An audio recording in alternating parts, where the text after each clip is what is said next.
welcome to Talk This. It's dangerous to podcast alone. I'm your Skyrimmed host, Madelyn. I'm your, triangled host, Emma. Oh, you started it. How exciting. And welcome to the show. This time it's a side quest, and it's that type of side quest that comes only once every 6 weeks. It's the save data. What have we been playing for this past month and a half? It's March. Who would have thought? It is. I mean, spring's only like 2 months away.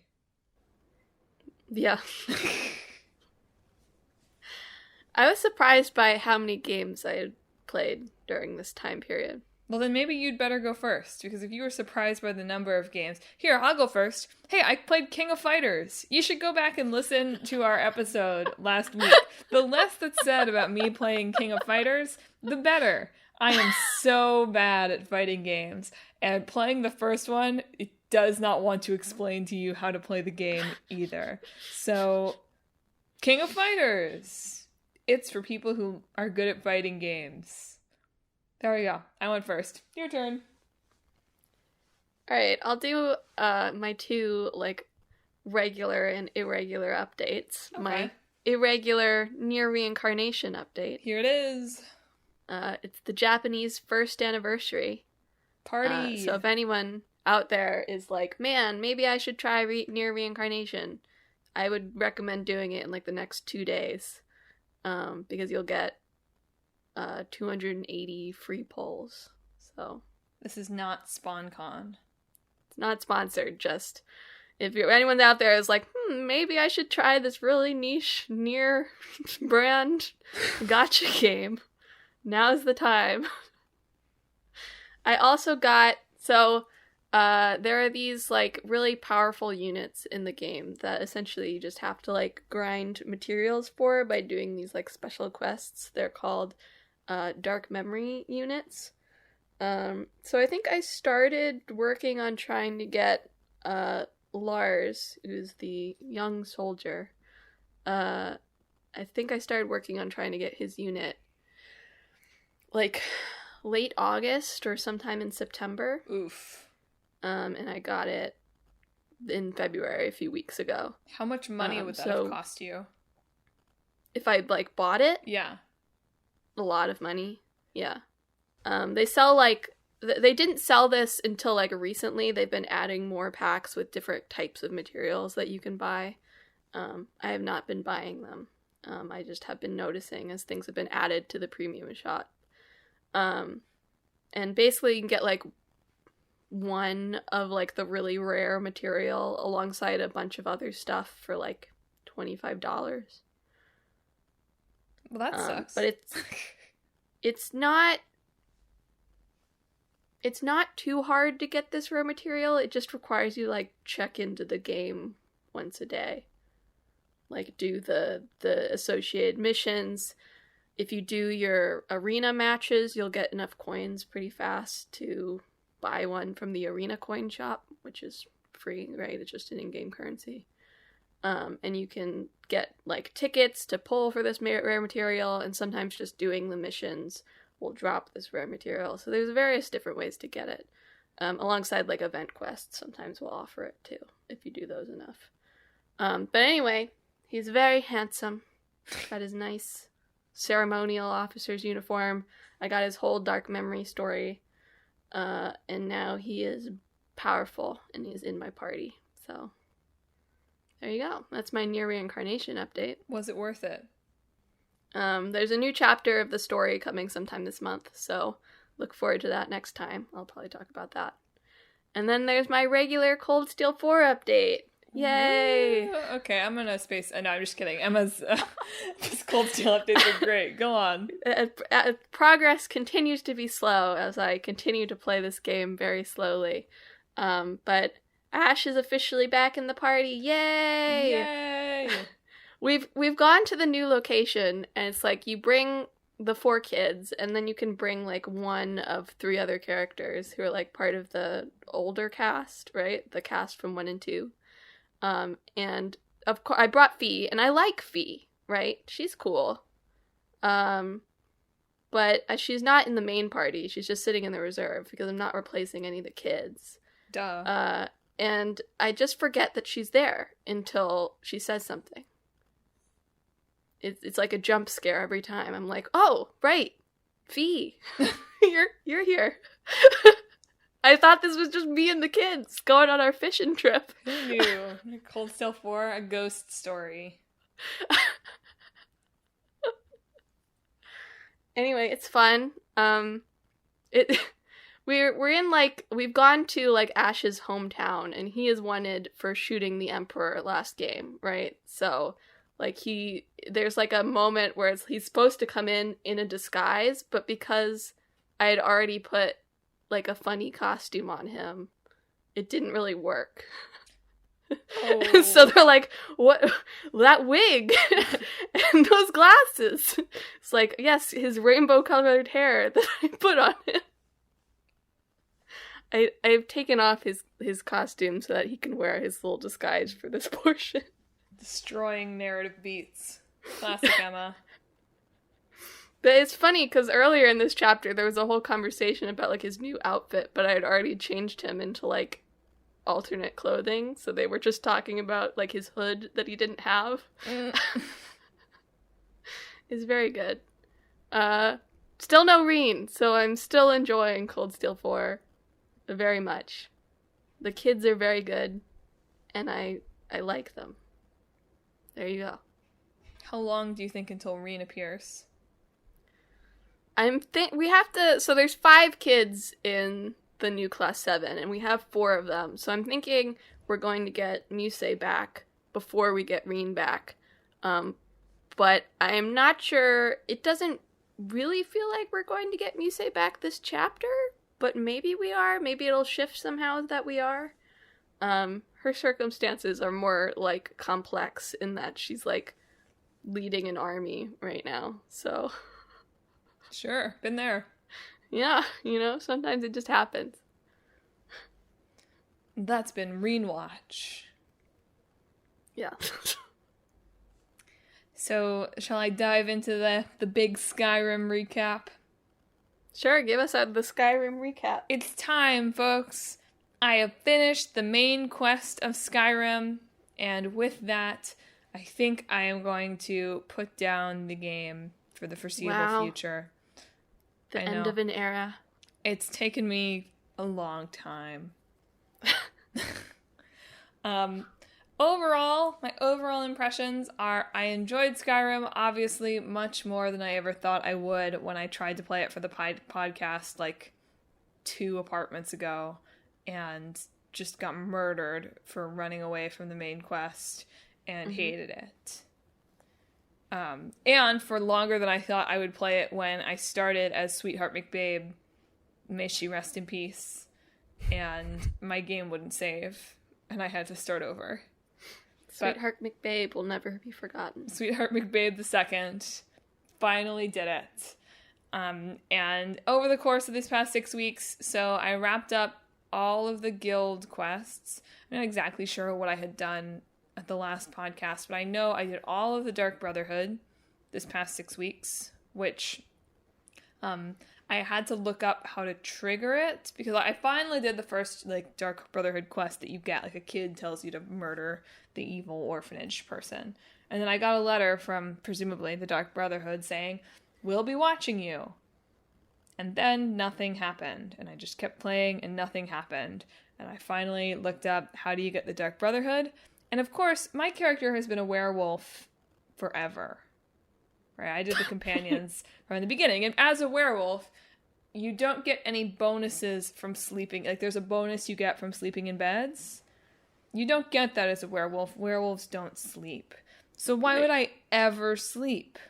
Right. But to trigger the Dark Brotherhood quest, you have to go to sleep somewhere. That does make sense a little bit. It does. However, I would never have done it because I do not believe in sleep in Skyrim.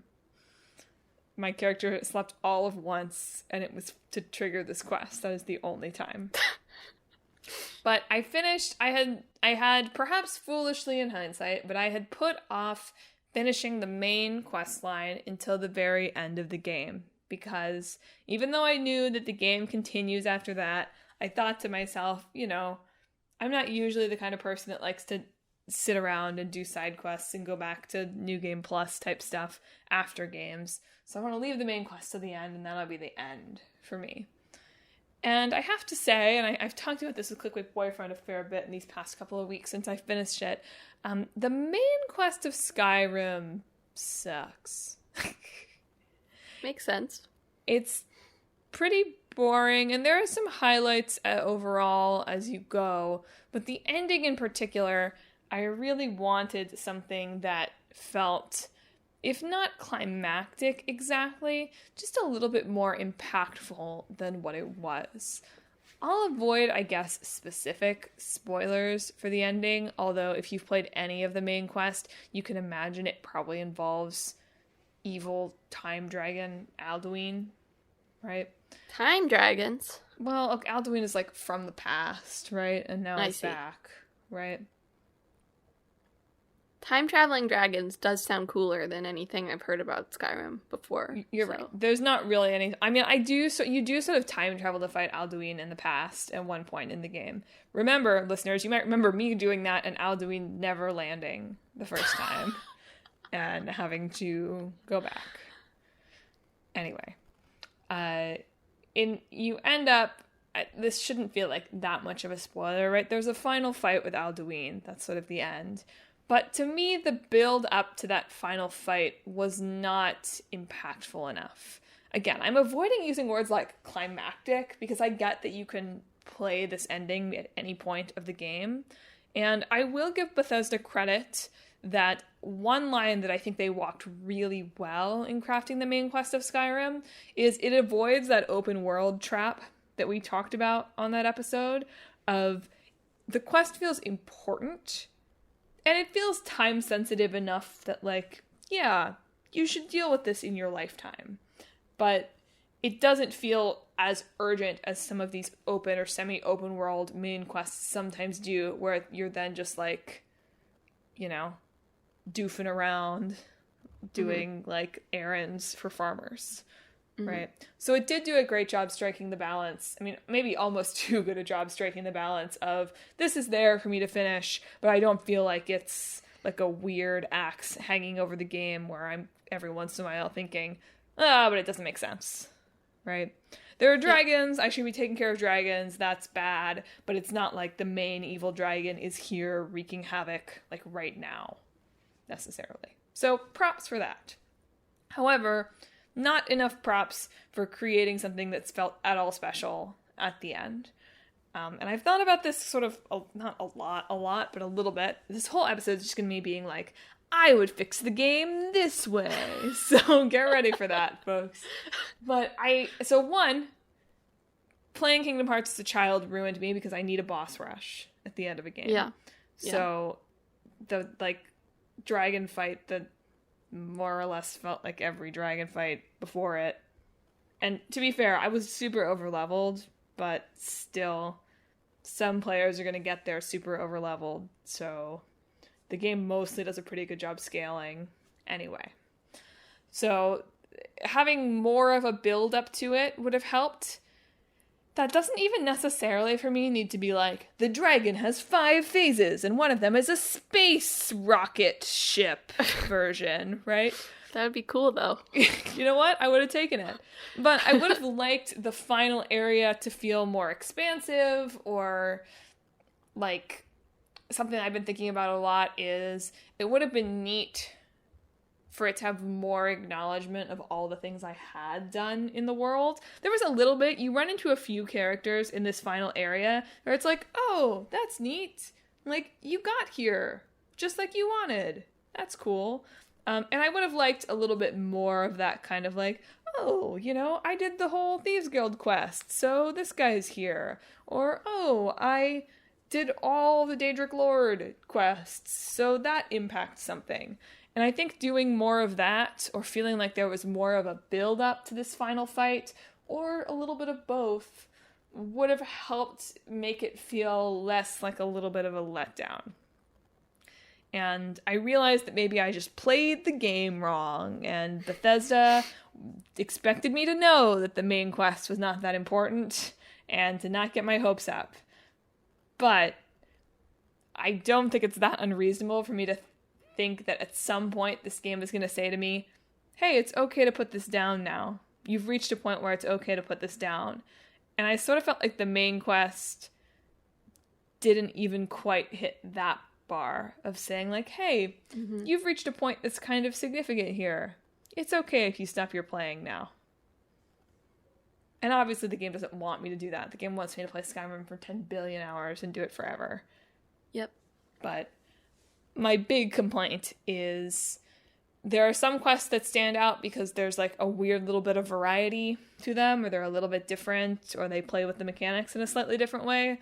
And the main quest needed a little bit more of that. But overall, I found Skyrim to be, sometimes it wasn't soothing, right? But like a soothing game to have in my repertoire. It was nice to be able to go in and be like, I'm going to do these things today, and I'm going to achieve these things, and have these like clear quest lines that have clear endings. I just would have liked the main game to have that, but a little bit bigger.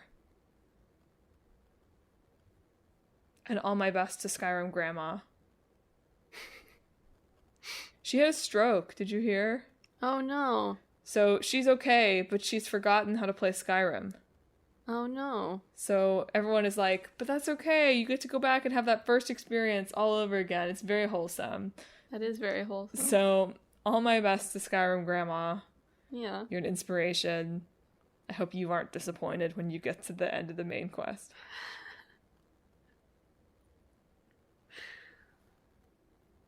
So, okay, how many more games do you have so I know how many I should be talking about?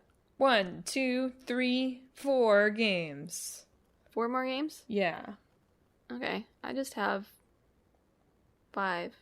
Perfect. A perfect even split. Should I talk about No. King of Fighters again really quick to even it out? No, that's Guess okay. what? I played King of Fighters. King of Fighters 94. I did not win a single match. I got so close one time, but I could not do it. All right, your turn, Emma. Okay, just you keep reminding us every time you have a segment that you played King of Fighters also. You can bring it up at the end every time. I got my $2.99 worth, I guess. I finished Disco Elysium, the final cut. Woo! It was funny. You were talking about how you wanted at the end, like, Skyrim to have, like, noticed more of the, like, side quests and stuff that you did. My main complaint with Disco Elysium is I felt like the ending was too much, like, here's a summary of all the stuff you did. I just wanted Skyrim to notice that I had killed all of the guards in Solitude because the Stormcloaks got pissed at me for killing the Imperial Princess, and I could never enter Solitude again. Anyway, go on. So I really liked Disco Elysium. I really liked all the sort of side missions that you can do. I thought the ending, the ending, everything except the final scene. Okay, so when I say the ending, I mean, like, the actual ending. Like, I wish they'd just, like, cut right after, like, the resolution to the case and left it, like, more open-ended, I guess. Because it's a very open-ended experience. I didn't feel like it needed, like, a resolution. But yeah, I really liked, I just really liked it, I guess.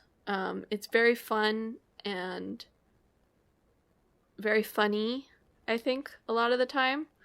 We talk about humor in games every once in a while. Borderlands is the only mad funny game out there, right? But I think Disco Elysium is very funny. It's very funny sometimes. And very, I don't know. It's just good at capturing, like, this sort of specific emotion, I guess, of being sort of lost in your life, I suppose. But then, okay, so the very last scene is, like, sort of like a confrontation of, like, your old like squad mates essentially have come and they're like here to reckon with you about your behavior, right? Like not just during this case, but just like in general. And you have to like argue your case by like the things that you have done, I guess. And like they have like Kim like also like sum up some of like the cop types that you've internalized. Like I was the cop of the apocalypse, letting everybody know that the world was going to end. Apocalypse? Yeah, the copalypse. And it's very much just like listing the things that you did, and then they're like, well, I guess that you're a good guy then. And then it sort of ends. And it's like, this feels very simple. It's very Seinfeld to me. Yeah? You know, the very end of Seinfeld is they like all end up on trial, right? Right. I know they all go to jail at the end, yeah. But it's like because like all of these people that they've been just casually cruel to over the course of these seasons come and testify that they're like horrible people. It's like it is kind of like that then, that yeah. Vibe. I guess I wouldn't like the ending to Seinfeld. Well, it's a controversial ending, I think. So, but it just felt like, and also just like frustrating because like these people that were like trying me for my behavior, it's like, hey, I solved this case while you were sitting in the cafeteria in a fake wig pretending not to know me to make sure I had amnesia. Like, I got shot right outside. Like, and you're yelling at me for not doing my job? But there's none of that in the thing. It's like, they're like, I mean, they are right to be mad at you, but also, you're right to be mad at them a little bit, you know? Yeah. So yeah, like, if you just cut that final scene, I feel like I would have really, really liked the game, but just the way it ends is like a little bit just like, well, let's just put some bows on things and wrap it up, when I would have preferred that they left it unwrapped, I guess. See, maybe you would like Skyrim. Skyrim very unwrapped. Maybe. Pretty much the same game otherwise. Yeah, you're right. Disco Elysium is the Skyrim of role-playing games, I guess.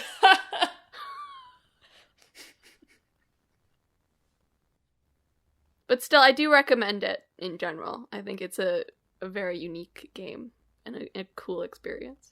Just turn it off before you get that final trophy. Yeah. And Kim is my friend. So. Did you play King of Fighters?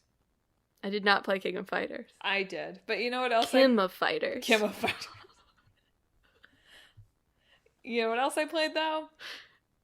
It's pretty much it's amazing. All of my games are podcast games. Can you believe that? Amazing.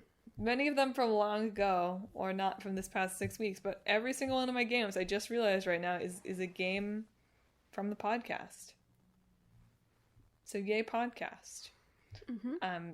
But I returned to Guardians of the Galaxy. Ooh. When I finished Skyrim, I was like, what other games am I playing? Basically, I'm so used to putting off playing my next RGG game, whether that's going to be Judgment or Dead Souls or whatever it is. I'm like, let's put it off some more.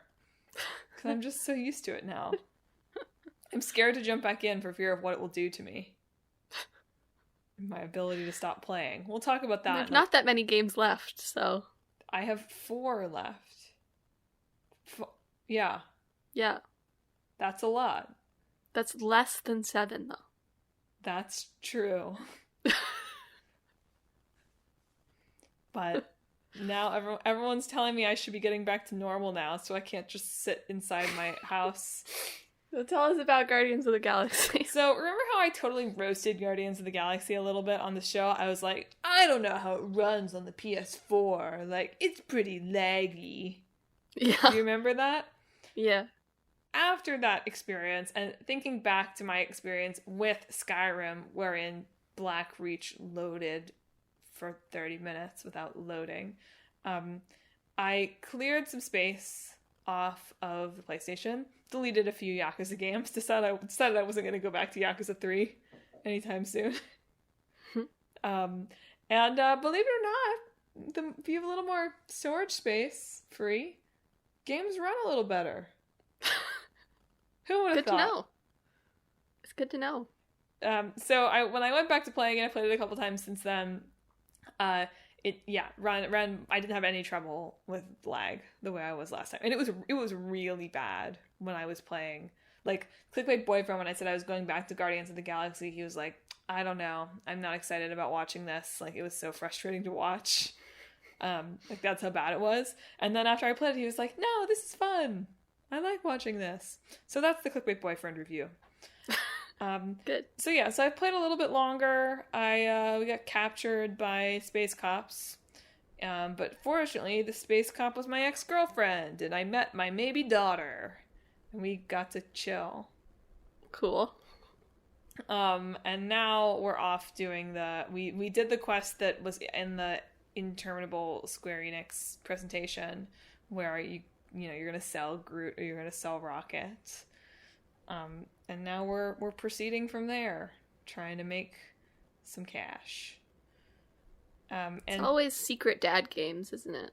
Well, the kid hasn't turned up again, but we did have like a dad game segment, where, I don't know, I put it as the cool dad. I use my experience, like, because, I work with middle schoolers, right? Yeah. The middle schoolers always think I'm very cool. They do. You're laughing at me, but they do. I'm not disputing it. I just think it's funny. Do you know how much cred I get with some of my middle schoolers because I know what video games are? Their standards are very high. They're like so excited to talk to me about their Pokemon experiences or that kind of thing. I'm like, heck yeah, I know what that is. I know what shiny hunting is. Anyway. So I just played it like that, and she gave me the key to the ship, so hopefully that's gonna come in handy at some point. Yeah. I feel like I need to be making, like, it's very hard for me to make controversial choices when I'm prompted with conversation. Like, I didn't let anyone throw Rocket. I try to like keep the peace in my group, but I feel like I need to make a choice and like try to make someone my enemy at some point. We'll see if I can actually carry that through. But overall, the game, like the constant conversation, I've seen some chatter about that online in the like Horizon Zero Dawn or whatever, Horizon Forbidden West, Elden Ring discourse sphere, right? Of complaints about characters or enjoyment of characters that like have to talk to you all the time. But I enjoyed in Guardians of the Galaxy. I like the group chatter. It's fun. They don't run out of it. I wish they wouldn't yell at me when I go to pick up items. They're like, where you going, Quill, you moron? Oh, and I'm like, there's some credits over there. Please. I do. It's like, for this game, it wouldn't make sense if there wasn't constant party chatter, too. Yeah. I feel like. Like, that's the brand. That's the Guardians of the Galaxy brand. It's true. And it's fun. The banter so far is fun. I've not found it annoying, and it doesn't get repetitive. Like, they talk about new things. So, I'm enjoying that part of it so far. The combat is so-so, which I think I remember from the reviews. Mm-hmm. Combat is like, this is fine. I'm not that great at it, which is part of it, but it's okay. I can see how it's probably going to get kind of like, whatever, as I go, but it's fine. The QuickTime events blow. Because I'm really used to QuickTime events where you see triangle on the screen, you press triangle as fast as possible. Yeah. These QuickTime events want you to wait until triangle turns green. And slow time events, you might say. Well, yeah, really slow, because what happens when you fail is, and again, I'm playing this on a base PS4, right? So I'm sure for all of you PS5 Elite out there that this is probably better. But on my base PS4, look, I don't have any trouble with load time when I'm like moving between areas or anything like that. When that happens, that's fine. For whatever reason, when I die on a QuickTime event, it has to load for like 3 minutes. Weird. I don't know what it is. But it really makes punishment. Makes it really punishing. I'm so bummed when I fail a quick time event because it's like, oh my god, I have to sit and wait for this to load forever. Wasn't it enough? And it doesn't even really do that. It doesn't do that as much. It's still a long load, but every once in a while when I walk off a cliff, it doesn't take as long. So, I think I've failed every QuickTime event so far, which is not a glowing review. But I'm looking forward to continuing to play it. It's nice to know that this is like a 12 to 15 hour experience-ish, right? Because I think if I had started this game for the show and I'd known it was like a 40-hour game, I'm not sure if I would have gone back to it, right? I might have. I'm pretty stubborn about finishing games for the most part, especially games that I spend more than like $3 on. See King of Fighters. But so like maybe I still would have done it, but the fact that I knew that like I could play it and I'll probably have finished it in time for the next 6-week side quest made it feel kind of more manageable to take a break from it and then go back and try it again. So I appreciate games of that length. But apparently it's a failure, so, you know, grab it when it's on sale. Square Enix thinks everything is a failure. I don't know, it's mysterious to me. I feel like they're like, look at Final Fantasy XIV, right. Everybody else. If it doesn't do well enough that you have to tell people not to buy the game, then it's a failure.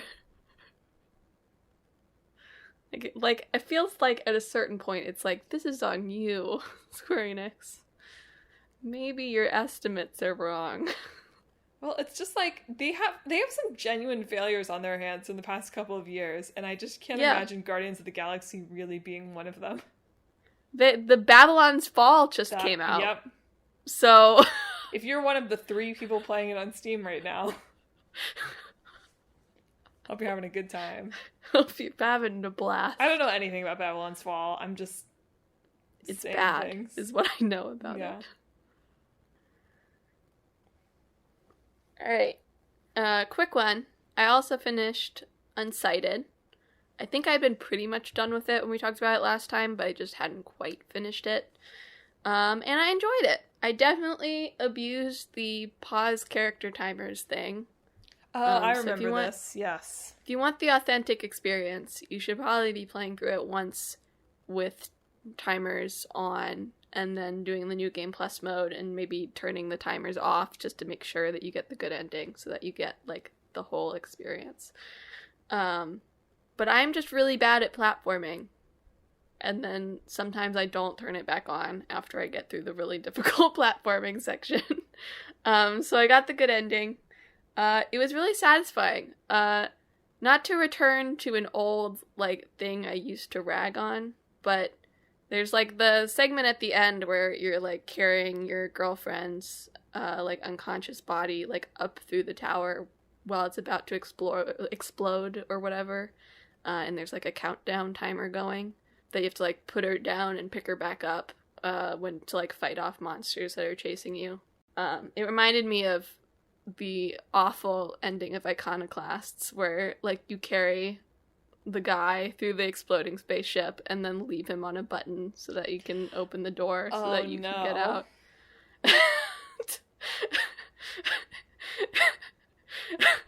And, like, the utter confusion I felt. That used to be something that was so central to the Talk This brand, and now, when's the last time we talked about Iconoclasts?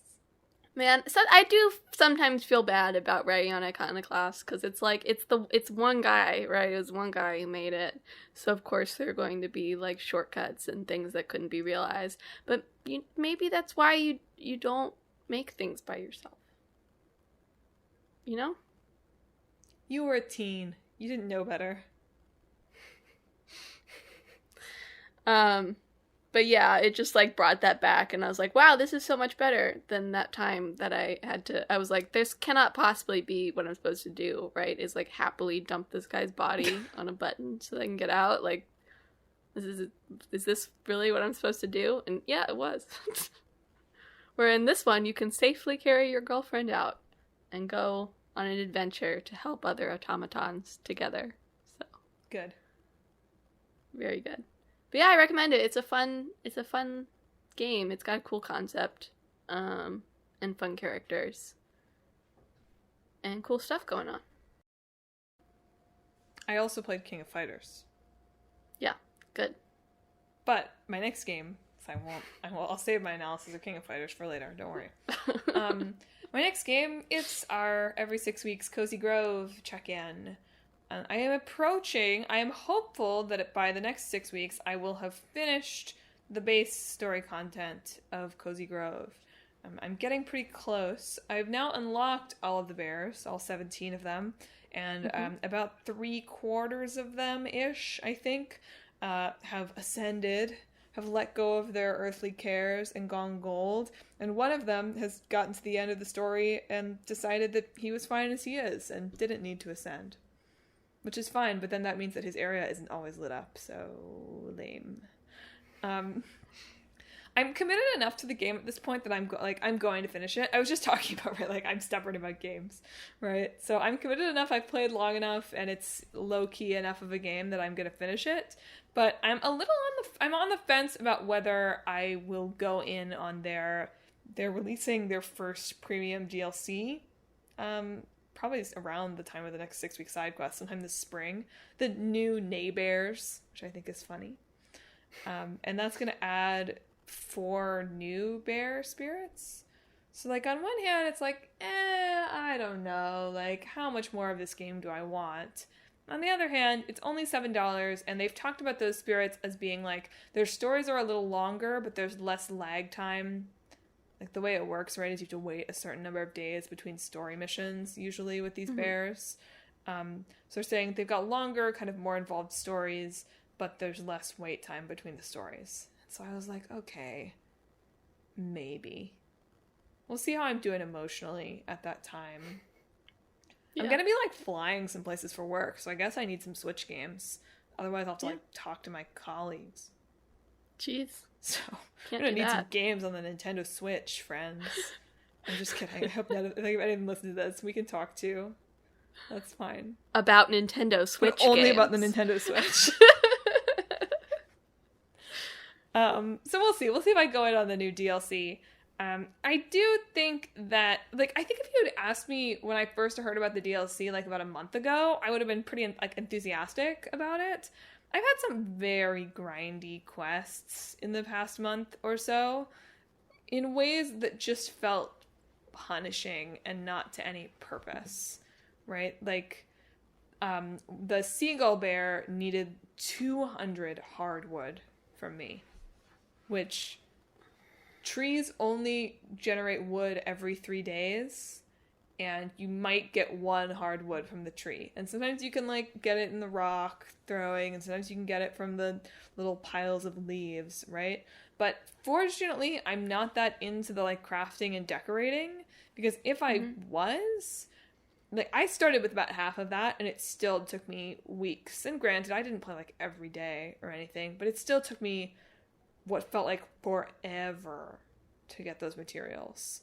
And so it felt like either the game expected me to have been planting a tree every single day and having just outrageous amounts of things to harvest, which doesn't really feel like the ethos of the game to me, or it expected me to have been hoarding stuff from the beginning, which it just felt like it was too much. Like 100 of this wood would have felt difficult without it feeling like, oh my god, I'm stuck on this quest forever. And fortunately, like, this would have been even more frustrating if, like, I had other bears who had plenty for me to do, and nothing. Sometimes stuff is locked behind quests. Like, sometimes you have to complete the quest to get the magic egg that you have to give to the other bear to get the clay pot, right? Unfortunately, there was nothing like that locked behind this quest, which is good, because I think that would have been just massively, massively frustrating. But it's spring on my island now. So Pretty. Instead of everything being sort of blue, everything's sort of green. Wonderful. Which is nice. And now I need to start farming relic ashes, because that's the next dumb thing Seagull Bear wants. Man, it seems like Seagull Bear is just really the cause of your problems. He's really frustrated. Like, he spends so much time just, like, sitting there waiting for me to do stuff. It's like, come on, dude, please. But I found the stories to be various degrees of touching. I sometimes don't feel like they quite stick the landing. I've often felt that they are really impactful up to about like the fourth of 5 hearts, and then sort of the end can sometimes fizzle out a little bit. But that, I mean, which is fine. There can be some fizzling out. I just feel like either they need to button a little bit more neatly, or they need to button a little bit less neatly. One of the two. But overall, it's still a game that doesn't run quite well enough on the Switch to be on my like recommend to people list. But as always, if you're someone who enjoys Animal Crossing and if you're willing to tolerate a slightly crunchier version of the smooth Animal Crossing, it's fun. And I've gotten better at hunting for hidden items, so that's good. For a while there, I was like, this sucks, I'm terrible at it. And now I'm a little better. I've improved. And I have lots of animals, and I wear dumb outfits because I don't really dress my character up. I just put on the outfits that the person on Saturday asked me to put on. But we're now working with bears that are from like ancient history, which is kind of funny. That's Cozy Grove. All right. I have started Voice of Cards, The Forsaken Maiden. You may remember. You just play Voice of Cards, Emma?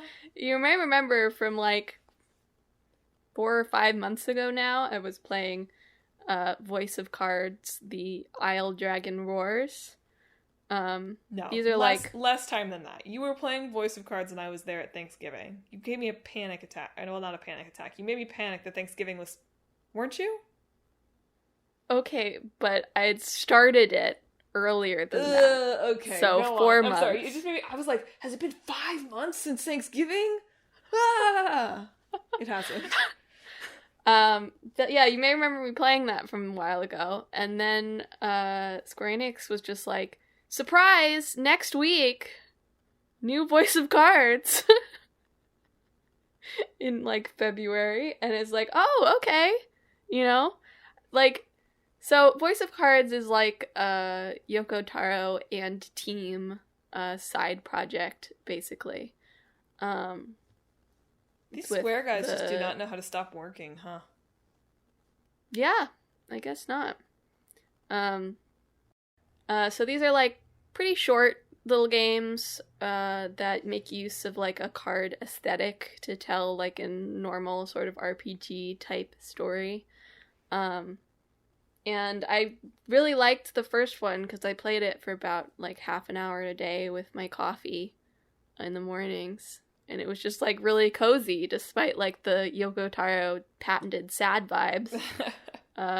It was just a cozy thing to play for like 30 minutes at a time in the morning. So when they announced this one, I was like, yes, cozy morning time is back. And that's how it's sort of been. So this one is about, there are these like various islands, and your protagonist, I think his canon name is Baron, but I've named him Simone, as I do all of my characters when I have to give them a name. He lives on this island that doesn't have a maiden, right? Each island has its maiden, and the maiden is what keeps these islands from essentially sinking under the sea. You're saying that he's maidenless? He's maidenless, yes. Okay, go on.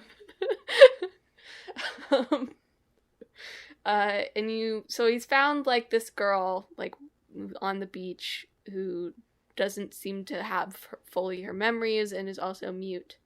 And comes to discover that she is, in fact, was supposed to be a maiden, but was rejected as not being good enough to be a maiden, essentially. So the two of them, and this funny little sock puppet-looking spirit, are going around to the other islands to meet the other maidens and borrow their maiden's relic so that they can perform a ceremony so that Laddie, the girl, will be worthy of becoming the maiden for this island. Say maiden a few more times. Yes. Maiden. I like this one better than the first one so far.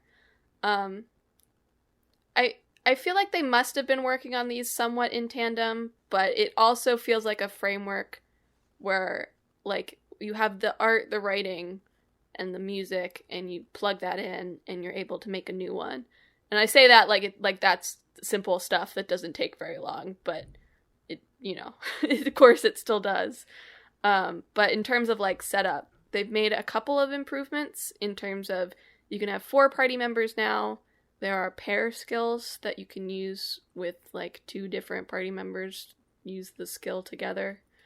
And a couple of other, like, small changes to the system like that.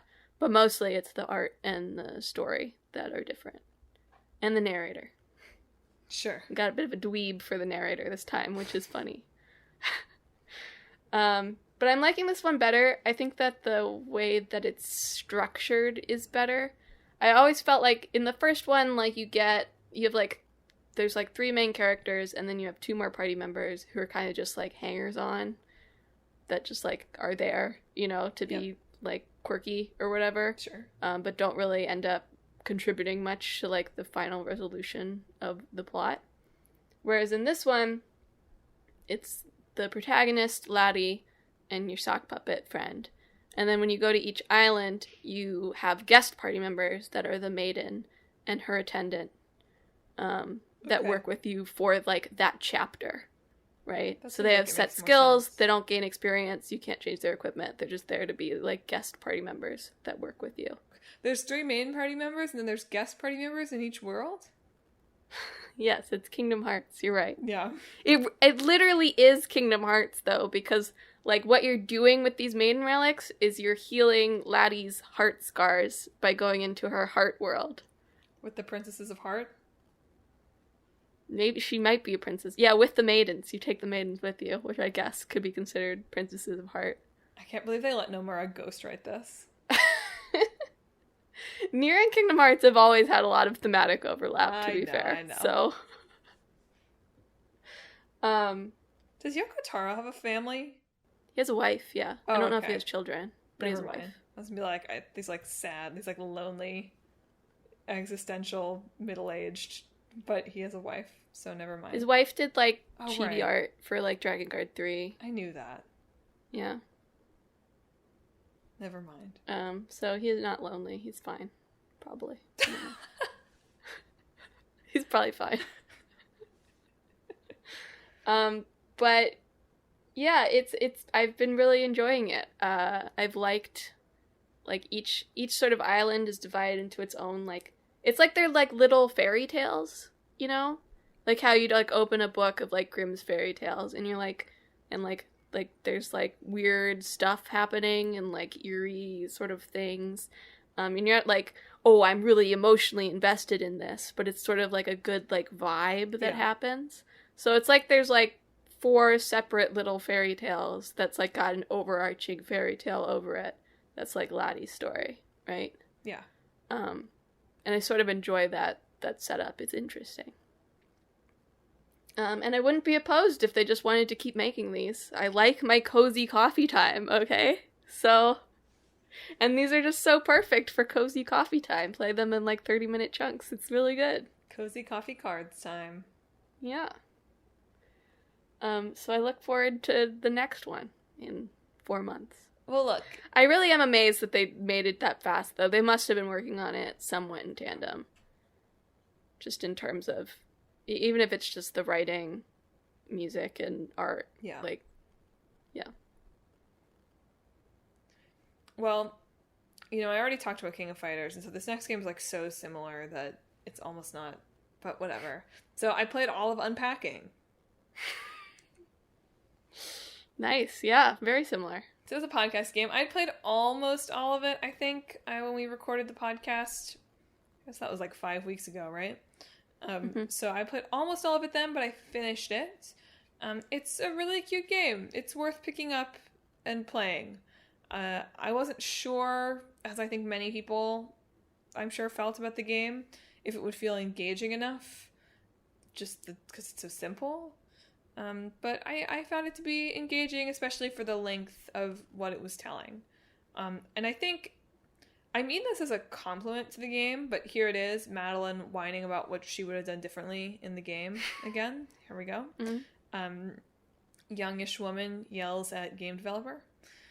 I wanted them to try to tell, if not necessarily a wider variety of little stories, to maybe hit a wider variety of emotional beats, if that makes sense. And that really stems from, there was one level that, like, my boyfriend and I, like, sort of played this together, right? In that I played and he watched semi-actively most of the time. But there was one level where it's like, it's actually a level where the character is, like, moving in with their not garbage partner, right? But because that level was raining and there was some, like, sad music at first, we really thought that it was going to be, like, that the character had some kind of significant death in the family and that they were, like, having to, you know, move that, like, they had all that person's stuff and, like, what were they going to do with it? And so not to be like, oh, you have to create a packing part to unpacking as well, right? But I think that, well, I respect what I read about how they were careful about choosing what sort of stories they felt they could convey clearly through this sort of limited mechanic. And I think they did that successfully. I just, because the game that they had was so good and quite effective, it made me want to see the team try to push themselves to do something a little broader, perhaps. Right? Well, look out for the sequel, Packing. Look, you know Madeline Packett is looking for the sequel, Packing, right? Yeah. But, you know, I think it's also partially about where the game ended in time. Like, I totally understand why they start, like, this character is, like, you know, like a late 80s born kid-ish, something like that, right? And I totally understand why you start it there, because I'm sure the developers are that age, and it allows you to do a lot of fun stuff with video game references and, like, pop culture references, right? But I did feel like, and not to spoil, I don't know, is this a game that we're spoiling it? I won't spoil. But ending the game with the life event that it did cut off what felt like a lot of other potentially, like, emotionally resonant and, like, story echo moves that could have happened later in life, right? Like, I would have been interested to see, so we see this character move into, like, their college dorm, right? I would have been interested to see this character move their kid into their college dorm, right? Or like any number of other sort of semi-interesting situations, or like to them have like a terrible roommate, not just a terrible boyfriend, or that kind of thing. I'll also reiterate again that I understand that this character cares deeply about their diploma, but that beat did not land. For me, that beat went, oh yeah, why would you put your diploma up in your adult apartment? You're an adult. This isn't a doctor's office. You're not an orthodontist. So, that moment that was so resonant for so many people of like, dang, like, there's no space for her to put this up on the wall. This garbage person. For me, it was like, oh yeah, probably is time to put it under the bed. But overall, really enjoyable game. I would recommend playing it. I think, not to be like, there needs to be unpacking too, or anything like that, but I'd be interested to see more stories told this way, because it was interesting and engaging and emotional and all that good stuff. Cool. But also jumping between rooms sucks. And also this person, sorry, one last thing. This person doesn't pack in a way that any person would ever pack. Is there a toothbrush at random in some box? No. Either put the toothbrush in your backpack that you bring with you, or buy a new freaking toothbrush when you move into like a 3-story house.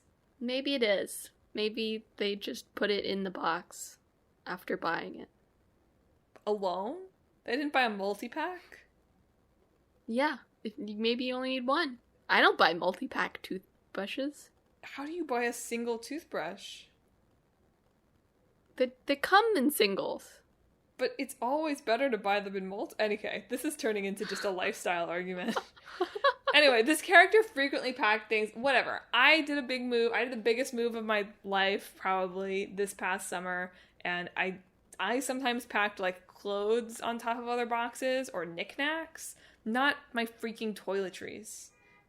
There was a box for that. All right. Okay, Madelyn. That just means, like, she just threw her deodorant in there at random okay, at some Madelyn, point. And then she didn't have deodorant for days. It's okay, Madelyn. Stinky. Okay. Before this turns into King of Fighters, Madelyn and Emma fight about hygiene. You've got another, right? I've got one more. Got two more. Perfect. I started playing Triangle Strategy. Hey. I admire this team's gumption to just not name their games. I really empathize with it. I also hate naming things.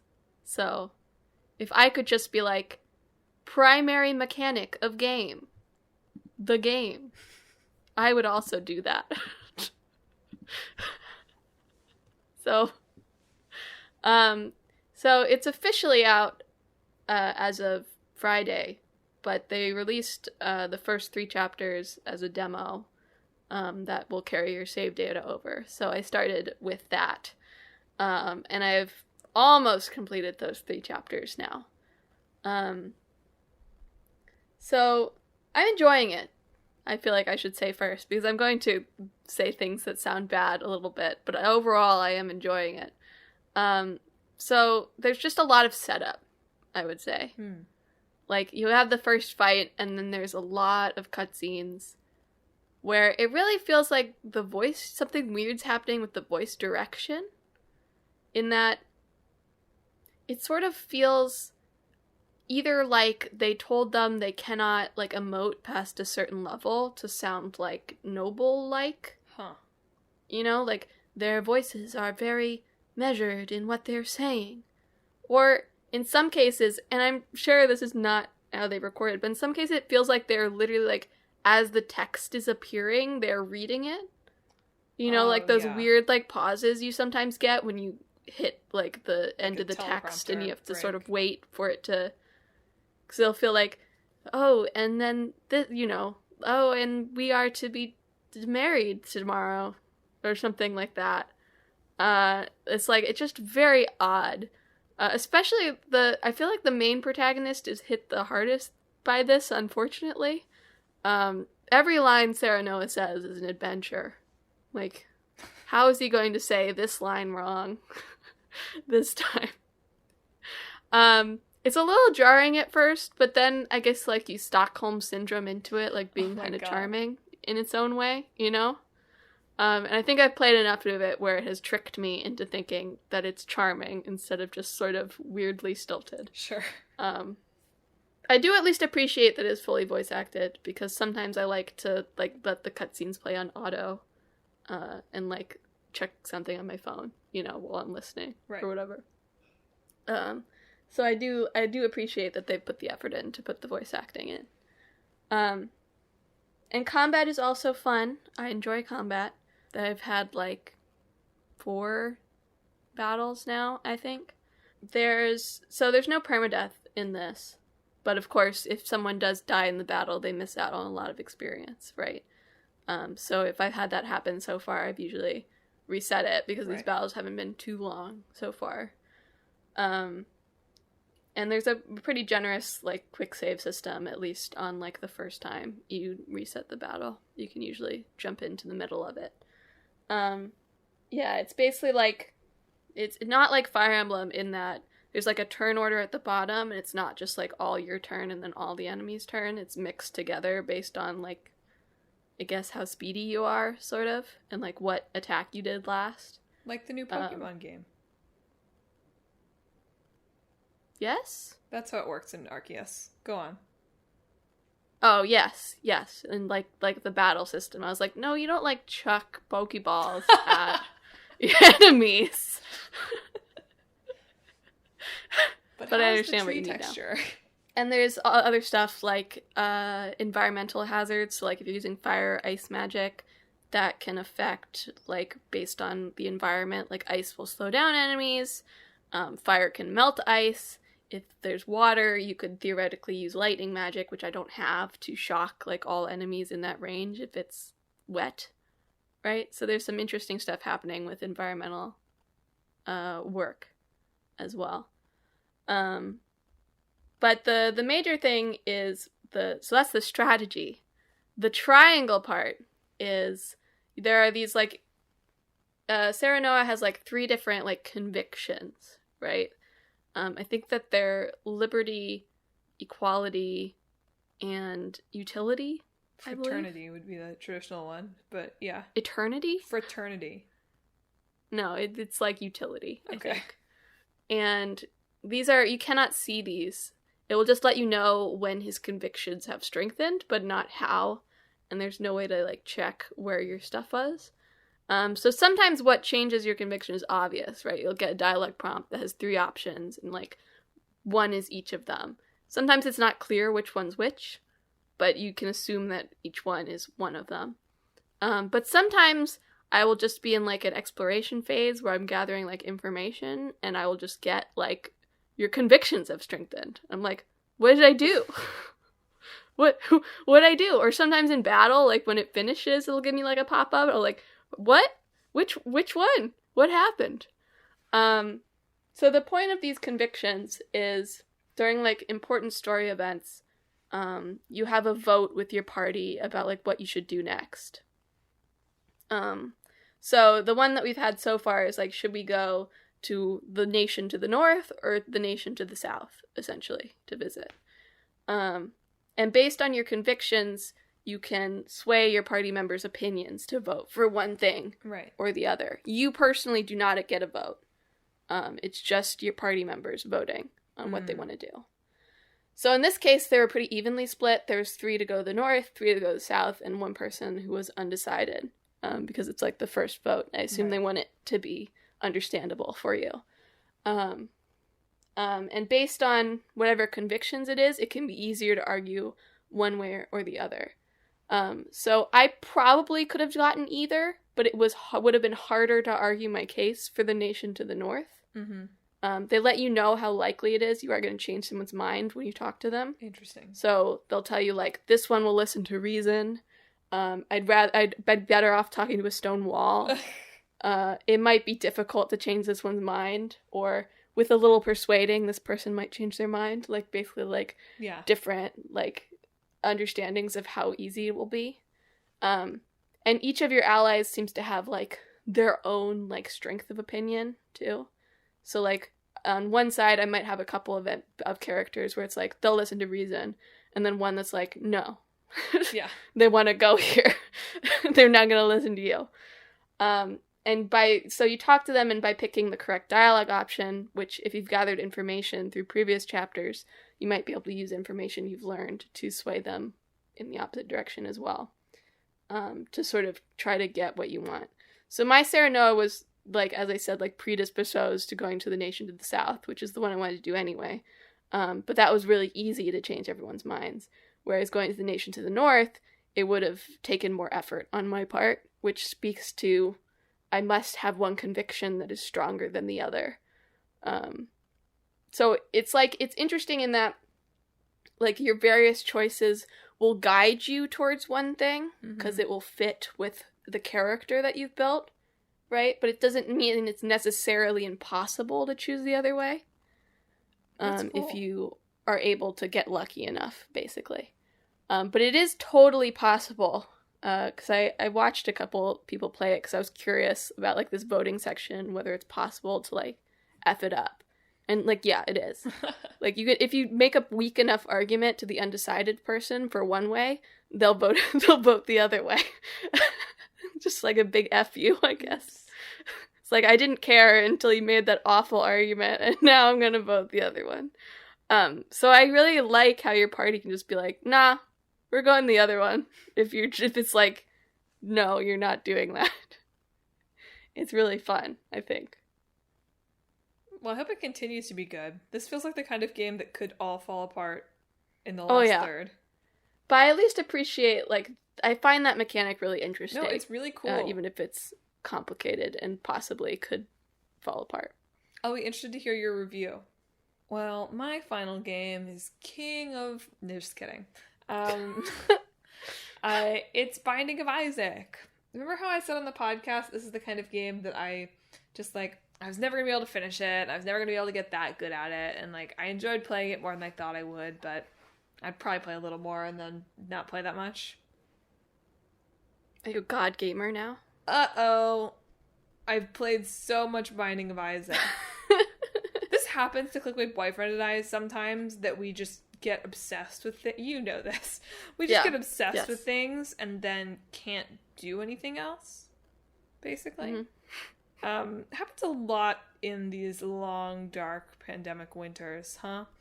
But we don't really have a TV... Well, we've, like, started rewatching some stuff. We don't really have a TV show right now, so instead we just play Binding of Isaac all the time.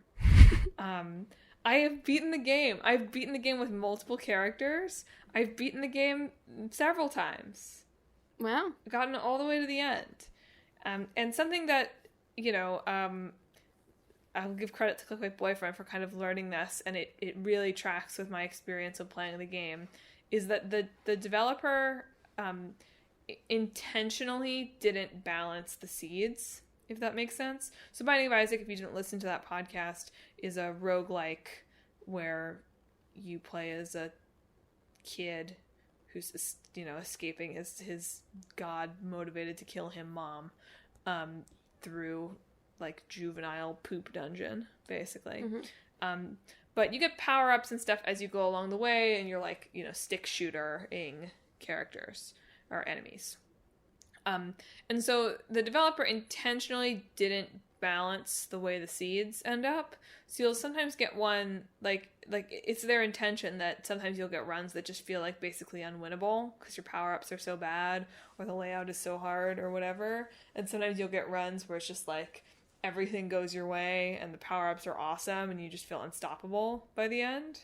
And that has really been the experience, right? Because the runs where I've made it to the end, we've, like, had almost none. Like, between the two of us, like, maybe once or twice we've gotten to the end where it sort of felt like, whoa, that was close, right? Almost always it feels like, yes, I'm shooting lasers in 7 directions and I can fly and I look like a cat. So, like, those, it feels good to run through with that power. And it makes me... So I never played Hades, right? Because I watched Clickbait Boyfriend play so much Hades, speaking of games that people got dangerously obsessed with, that I was sort of like, I don't know, like, do I really need to play it? But this feels... It's weird, right? Because so much of the, like, attitude of this game is really different than the, like, attitude or the vibe of Hades. But in terms of the gameplay experience, I actually think that they are way more similar than you would think. In that they're roguelikes, but they're roguelikes that are heavily based on power-ups that actually affect the game. Like, I think that the thing that did not allow me to get into Spelunky was that... So, like, I've gotten better at Binding of Isaac, right? But the thing that facilitated me getting better at it over time was having some runs where I had such great power-ups that I could, like, continue playing and getting better, right?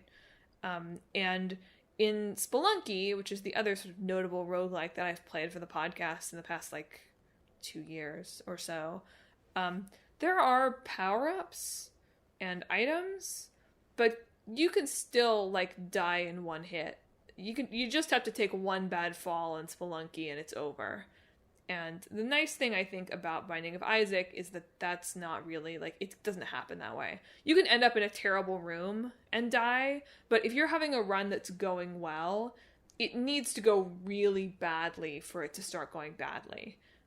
Which I appreciate, because it gives you the opportunity to get further in the game and get better at the game and, like, have fun playing the game and not have it all be the frustration of, like, oops, I overestimated the fall and I'm dead.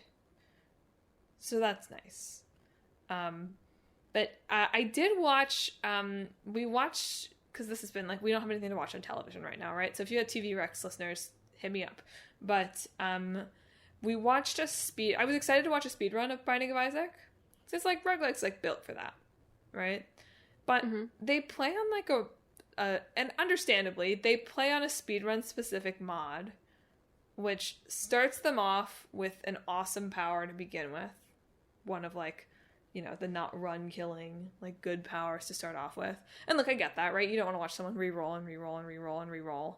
But then also, it's like they also get the compass that tells them where all the rooms are. And they also, like get this other item. And it's just like, I was watching it, I was like, this is not the same game anymore. I also feel like I can move pretty quick when I know exactly where I'm going and I get to start off with a strong power. So that was an interesting thing to watch and compare to my experience. Anyway, we still have a few more endings to unlock, but we've beaten like the mom boss, and we've beaten the cathedral boss, and we've beaten the like devil. So at some point I'm going to need to put this game down. But not quite yet.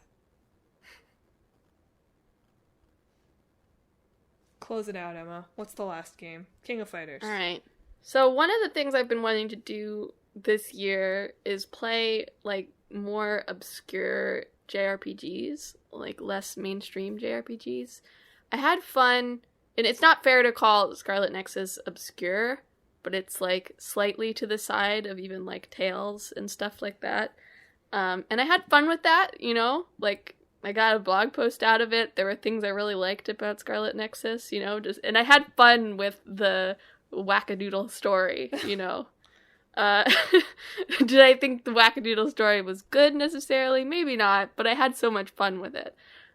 So it's been like sort of a general goal to try like more obscure, offbeat sort of stuff. So I played The Caligula Effect 2. Which is technically a sequel, but you don't have to play the first one. And I've only heard bad to mixed things about the first one, and like mixed to great things about the second one. So I was like, I'll try Caligula Effect 2. And so I went into it thinking like, okay, this is a really low budget project. It's going to be really janky and weird, and but there'll probably be some like interesting things because it hasn't been like filed to a sheen in the way that a lot of more mainstream stuff has. And I was like, so it'll be an interesting experience, but you know, there'll probably be, you know, some bad things about it. And it's not that it's not janky, but also I really loved this game a lot. Oh wow. Yeah. Like The low budgetness mostly comes through in the 3D models and like the cutscene direction as an extension of that. They are really bad looking. They look awful. Like they're like, I guess, Trails. They're probably worse than the Trails models, I guess. Zing. They're just, and like the way the mouse move is really disturbing. I don't know how to put it exactly, but that's mostly where the low budgetness comes through. So anyway, so the Caligula Effect 2, you are a silent protagonist. It's sort of a Persona-like in structure, and you come to realize that the world that you're inhabiting is not real.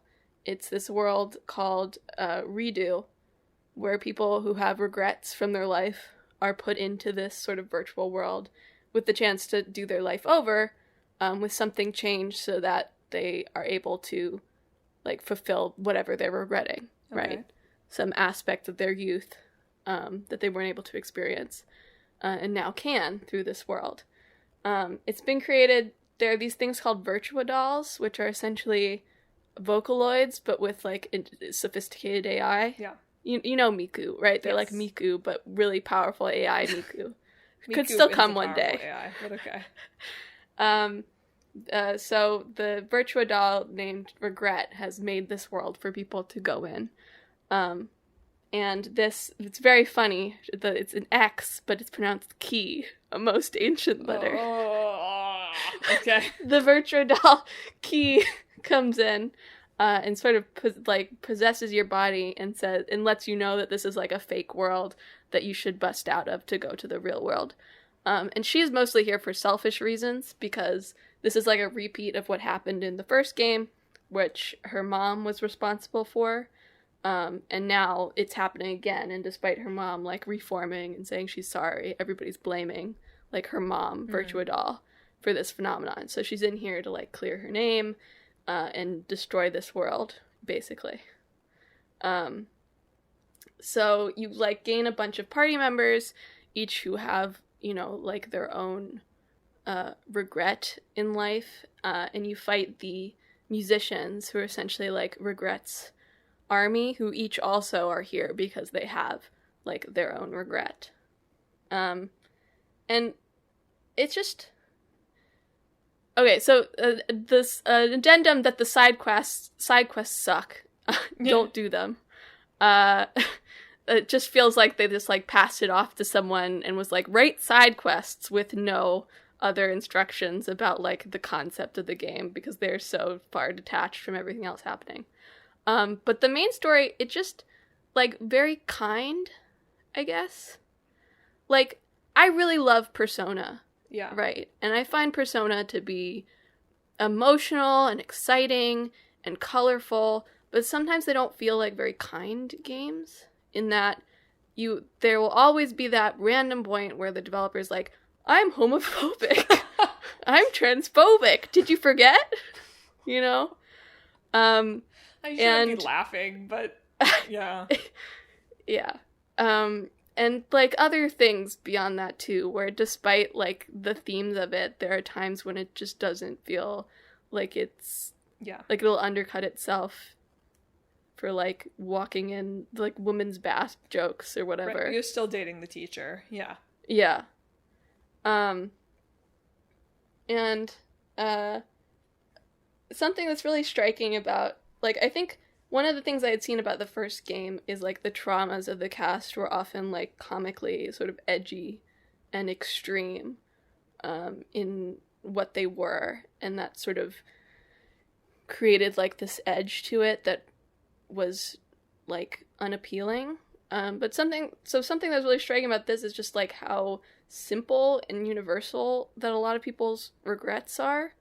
Like, little things. Like, the first musician you fight is a robot in this world, because he's a child and his grandma died and he became frightfully scared of death to the point of, like, insomnia and like, not being able to deal with life because he was so scared of dying one day.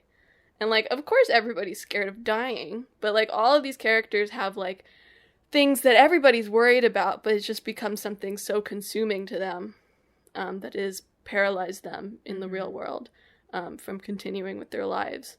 Like, even the ones that have more unique circumstances, the feeling behind them is like, well, I get that, right? Yeah. And it's just, it's never like, well, that's stupid, Yeah. you know? It's like, these people learn how to move past it or accept that part of themselves, but they're not like, oh, well, it was so silly of me to have been like this. Yeah. In terms of just like, you don't have to have anything special happen to you to be, like, regretful or hurt from, like, the experience of living in the world. It's just that the world can be kind of uncaring, and sometimes that can be hard to deal with, and so it can be easy to fall into, like, wanting an escape of some sort, which is what all of these people have sort of come to redo for. Even, like, the final villain, like, this is a little bit spoilery. Did you ever see Iron Man 3? Yes. Do you know the villain thing in that? It's like that. I don't remember Iron Man 3 enough.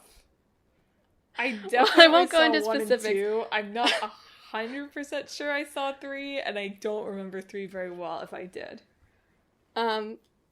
Well, I won't go too into specifics because this is still, like, a relatively new game, but I'm not too worried about spoilers since it's so obscure. But, like, even, like, the main villains, like, their concerns are so, like, small, and the only reason that they've become villainous is they've let these, like, small concerns affect the lives of, like, hundreds of people, right, by pulling them into, like, their small concerns.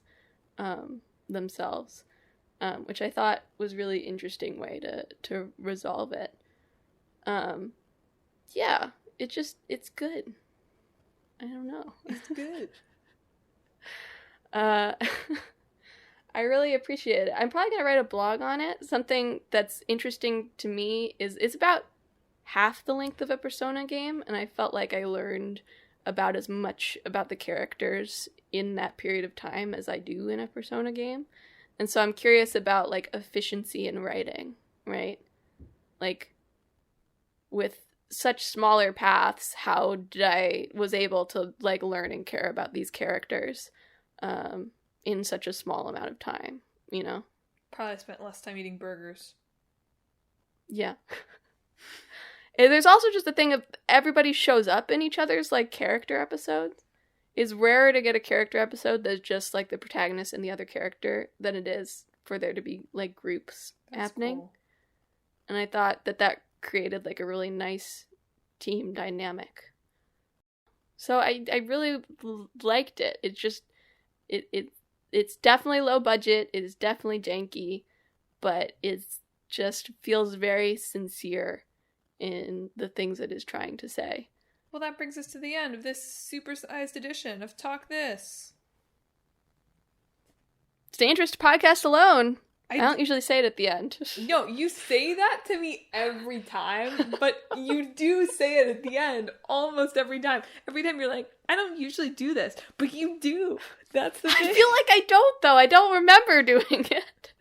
Listeners, what have you been playing these past 6 weeks? Have you played any of the games that we played? Surely you have. Every single one of you has played Skyrim, right? So, did you have thoughts about the main story of Skyrim? Have you played an obscure game that you found to be unexpectedly delightful? Have you ever gotten dangerously obsessed with a game because it's cold outside, you've got nothing else to do?